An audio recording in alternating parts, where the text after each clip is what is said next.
What's good, guys? Solomon here. I hope y'all are having a great day. Today's video marks our 99th hippopotamus defense video. 99 of them. Okay, that's a lot of videos on the hippo. Thank you to all of you guys that have really helped this series go so far. And I'll be honest, for the 100th video, I don't know what the heck to make it on. Okay, I don't know what kind of video I want to make it. So let me know if you have any ideas down below. But today's video, we got our third hippopotamus defense masterclass. What is this? It's us focusing on the breather moment. And this is meant for you guys that have already played the hippo. You guys know what the hippo is. If you don't know what the hippo is yet, no worries at all. It's basically when you're fianchettoing both your bishops, tucking your knights, and putting 6 pawns on the 6th rank.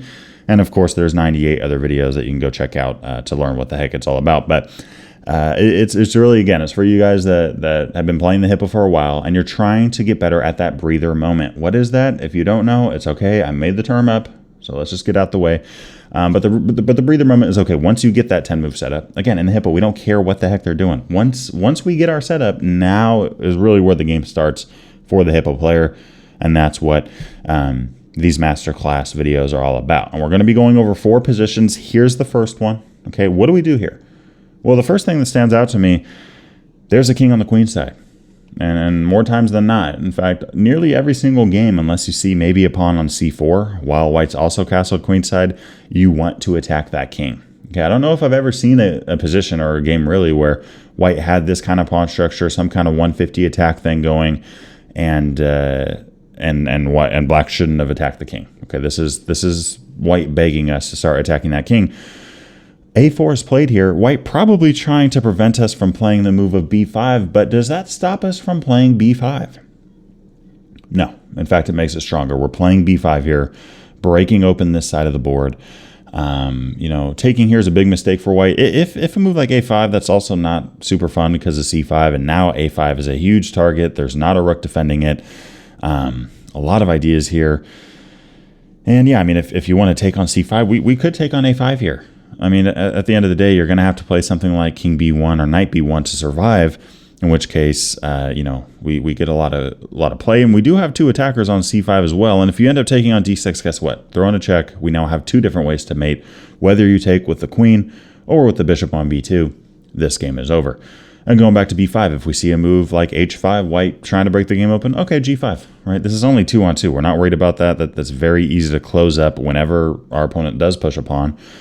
And now if something like knight h2, we can play c5. Just keep maintaining the pressure. It's still not a great idea for white to capture on b5. We have a lot of stuff in the air here. We're threatening a fork. And white is in major trouble. Really, white's just losing this position. So going back to b5, if we do see capturing, let's take back. And the reason that this works on the queen side is that, okay, when you castle king side, the king's right touching the corner. Right there. But when you castle queen side, the king is 2 squares away from the corner, and that gives us some leverage in terms of rook check or even checkmate ideas. If you take with the knight, guess what? The game's over. That's it. Right? It took us 10 moves to reach the hippopotamus defense setup. It took us 13 moves to checkmate the opponent. And if a move like b3, for example, okay, we no longer have checkmate, but we can play a move like f5. This is actually a pretty strong idea in the hippo that we've seen. And then that I've covered, really over the years at this point, in which case, okay, white has 2 pawns here, or they have pawns on d4 and b4, and we play c5, but in this case, we are trying to strike against both. You can't take with the e pawn because your knight falls right off, and guess what? Both your rooks are attacked.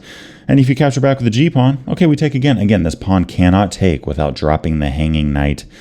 If something like bishop f4, right, what can we do? Well, we can take on e4. That's fine, right? Take on e4, capture again, rook a6. Whole idea being that we're trying to get our queen to a8, putting pressure on this long diagonal, also activating the queen on the a file. And if queen e3, okay, we castle. This is a great position for black. I mean, we have a battery ram going down the queen side. And by the way, bishop takes h6 does not work because of knight f5, forking the queen and bishop. White can resign this position. So going back to a takes b5.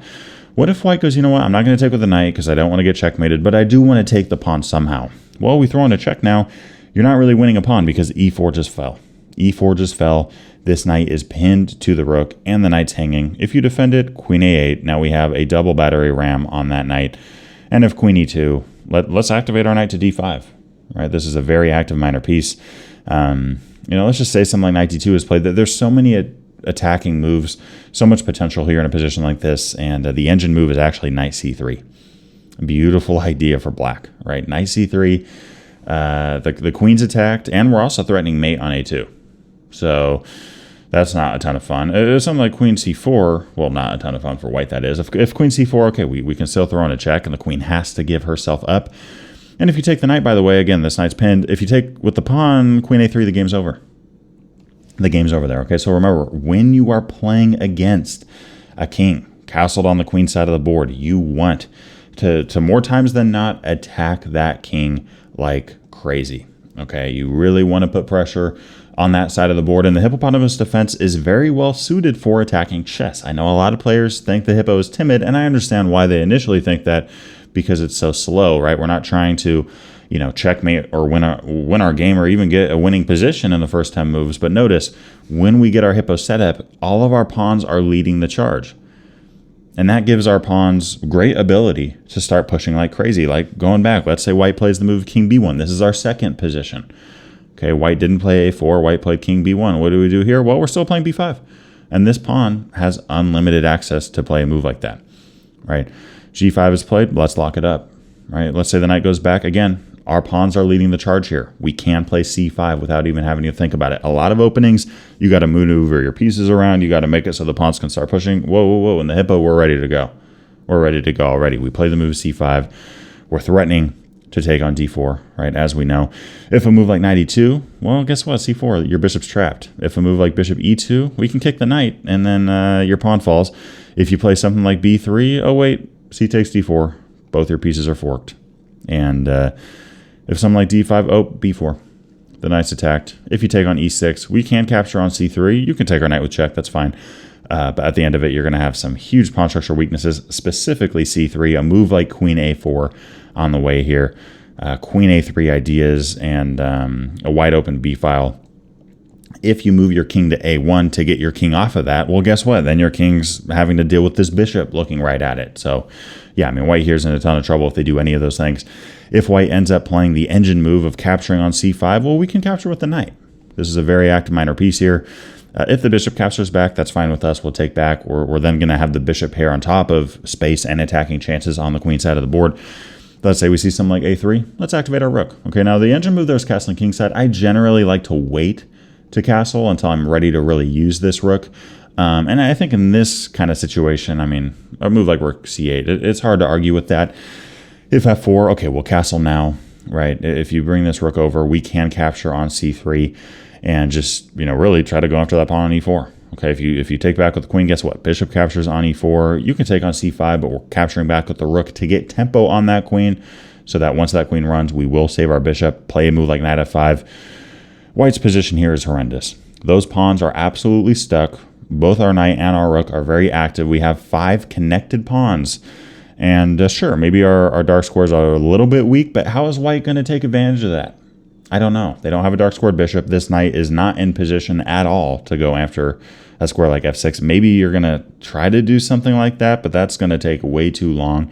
I mean, by the time you get to d2, maybe we just play d5 and, oh, you can't go to e4, right? So, and again, we're up a pawn and we're threatening to take on h4 at some point. So, yeah, I mean, this is great for us, okay? So again, remember, when you see that king on the queen side, you're often going to want to play the move of b5. Even if you see the move of a4, you're still going to play b5. And once you do play that b5 push, c5, supported by your pawn on d6 and your knight on d7, can tend to be a great idea. Let's take a look at the following position. Third position here, totally different. The king's on the king side now, not the queen side. So, b5 here in this case isn't going to work because there is a pawn on a4 and we don't have any rook a1 stuff. Don't do that in a position like this, please. All that to say, it's not like b5 can only be played if the king is on the queen side. If this pawn wasn't on a4, b5 would be a move that we would consider here.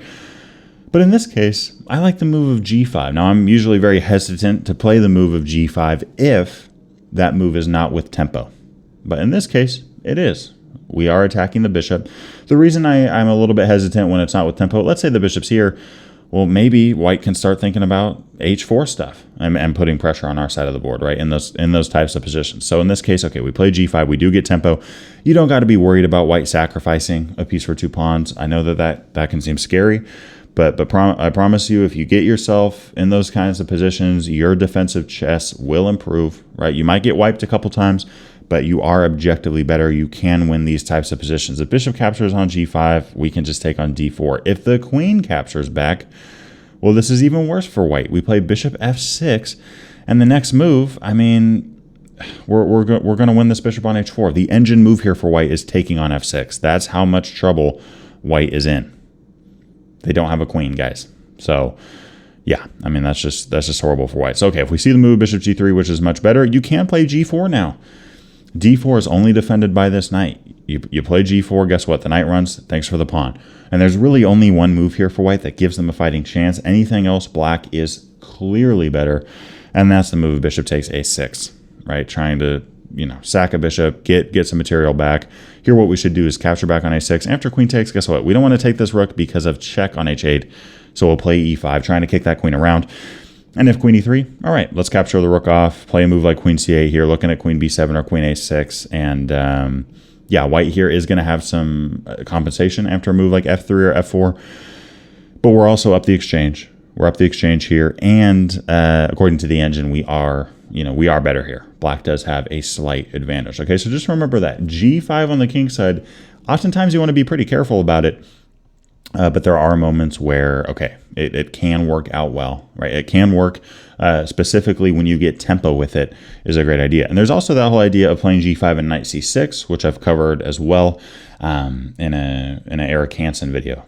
Grandmaster Hansen had a great game with that idea, and I'll leave a link to that down below so you can check that out as well. That's kind of the one exception to the rule. But okay, rook fe1. What do we do here? Right, g5. I'm not, the biggest fan of it personally. Right, I'm not. There's a number of things that I could see here. I've never enjoyed positions like this after h4. Okay, I never have. And yeah, in this case, there's just not a great way to take advantage of this. And by playing g4 and then playing knight c6, that whole Hansen idea, in this case, d4 is very well protected. Sure, h4 is attacked, but maybe a move like h5, g4 is going to fall. And yeah, I'm not liking our game here. We are lost. So going back, g5 not the best move. b5 is eliminated. c5 is eliminated because if white captures, guess what? The queen and the rook are very active. And by the way, there's 4 middle game attacking plans. I've gone over them on this channel. I've gone over them in depth on my Hippopotamus defense course, which is over 6 hours in content. Hundreds have gotten the course, and many have enjoyed it. If you decide to get it, I hope you enjoy it as well. And just to let you know too, there is another course that I just released on the Czech Pierce defense that I'm offering a 30% discount code on until the end of this month in September 2024. All you got to do, go down the link below, go down the description, plug in the discount code Czech Pierce 2024, and you will get 30% off on that Czech Pierce course. Only good until the end of the month. But yeah, in my Hippo course, we cover these 4 middle game plans. Playing g5 and b5 is one of them. f5 and or c5. e5 and d5, as well as moving these knights. Now, e5 and d5 are the two that I really rarely play, hardly ever at all, okay? Really, these are the moves that I'm looking at first off when I hit that breather moment. And sure, sometimes e5 or d5 can work. Usually it doesn't, though. Usually it doesn't. Now, in this case, there is a bishop stack. Right, this is a key concept for the Hippo player to learn about. There's a bishop stack here. Because of that, e4, guess what? It's a little bit vulnerable. d4, there's 4 pieces defending it. e4, guess what? You only have 1. Let's start attacking it. Let's play the move knight f6 here. Let's put pressure on that pawn. And if something like bishop d3, here's one of those moments where, yeah, you can play knight g4. That's playable. You can play a move like queen d7 because your queen just got a little bit more space. You can play the move d5 now with your knight here and your bishop all kind of clamping down on that e4 pawn if you like that kind of line. And if something like e5, we can play knight e4. Okay, that's what I recommend. I don't recommend knight d7. You got to throw your knight in there. If something like, queen c1 or queen e2, we're going to keep playing here, right? The engine here is telling me against queen e2, we have knight f5, and against queen c1 to just snatch off that knight. But what if white captures off with the bishop? Well, now we take with the pawn, and guess what? Your knight only has 1 square. We play g5, your knight's trapped. And sure, you can try to, save your knight by sacking a piece for 2 pawns, but then we play knight d5 here. We're offering a trade. And if you end up taking on g7, we capture back with the queen. We are threatening to take on h2. If you stop that with h3, We can take on c3, castle queenside, take the pawn. It's all good with us. We have bishop d5 here. At the end of this line, I mean, you have 3 open files open against your king. White here is completely lost. And if white ends up playing knight takes e4, guess what? We take back. We have a fork right away, forking the knight and the bishop. This is not great for the white side. So yeah, I mean, a lot of ways for white to fall into trouble there. You know, going back again, if the move knight f6, you know, bishop d3, we can play the move of d5 there, and really we're ready to throw our knight into that e4 space. If we see e5, very common for white to kind of push and forge ahead in a position like this. A lot of moves that you can go with. I've always kind of like rerouting my knight to d5 there. I've always enjoyed that. If knight takes, okay, we can capture back with c4. Okay, we'll take the bishop. That's fine with us. We can play a move like d takes e5. And if d takes e5, this might seem scary, all this pressure, but there's nothing to be worried about. Queen e7, we have a very playable game here. 2 active bishops slicing on that knight and putting pressure on that pawn as well. And let's say the knight captures back. Okay, queen g5, offering up a trade. And guess what? If you want to decline it with f4, you just lost yourself the game. Going back to e5, if you don't like that move, which again, this is kind of what I usually go with, but in these kind of hippo positions, there's so many different ways that you can play it, and here's a few more. So one of them is, okay, knight d7. You can bring the knight right back and just go, you know what? Now I'm putting pressure on your knight. Now I'm putting 3 pieces on your e5 pawn. If you want to take, I can capture back. And this is a beautiful position for black. If bishop f4, knight f6, 5 connected pawns. No weaknesses to speak of. If h3, sure, let's gain space. Sure, let's castle. And I love these types of positions, you know, with really great central control with our pieces. A move like rook c8 could be very useful at some point. And yeah, black here with a great game. Going back to e5, knight e4. This is also an option. This is also something that works. You know, I mean, if white takes, we'll capture back with the bishop and we have a playable game. We could also take on e5 here in this position. That works. If d takes, let's capture off the queen. And if something like knight captures back, let's centralize our knight. We're good with that. And yeah, I mean, if the knight ends up capturing back right away, we can play knight f5 there.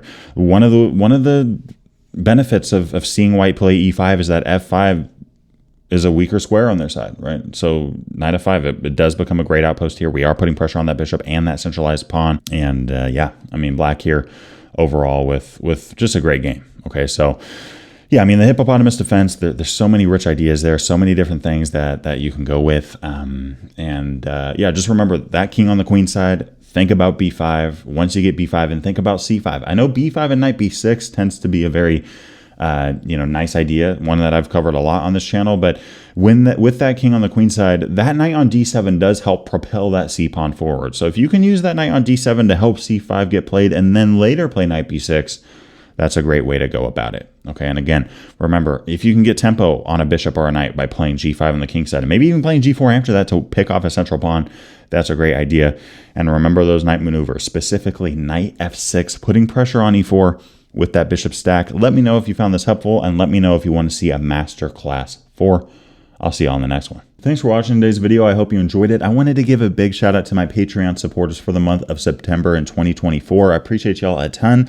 It's been great getting to know you guys. And for those of you that haven't thought about joining the Patreon, there's some exclusive benefits that you gain by becoming a member.